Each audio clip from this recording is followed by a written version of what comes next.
Welcome to Sweet Life Beat Life. We hope this video helps. You start by signing into the Xbox account you'll modify. This ensures changes apply to the right profile. Once signed in, press the Xbox button, then navigate to Profile and System and open Settings. Make sure you have controller or admin access because some chat controls require adult permission. This prevents you from being blocked mid-process. With settings open, head straight to Account or Privacy options so you can remove or restrict chat features in the next step. You'll now change detailed privacy controls so chat is removed or limited. Once in Privacy and Online Safety, choose Xbox Privacy and then view Details and Customize. This exposes communication and multiplayer options.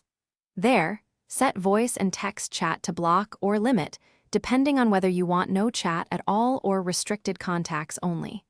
Make sure to confirm changes and apply them to this profile. Doing this at the profile level is cleaner than muting individual parts. Finish by restarting the console or signing out and back, so settings take effect across services.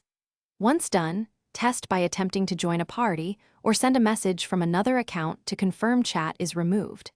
If chat still appears, make sure family settings or alternate admin accounts aren't overriding your privacy choices and verify the console is updated. Outdated system software can ignore new privacy flags. If problems persist, clear cache by power cycling the Xbox and reapply the settings. Thanks for watching. Consider subscribing if we helped you.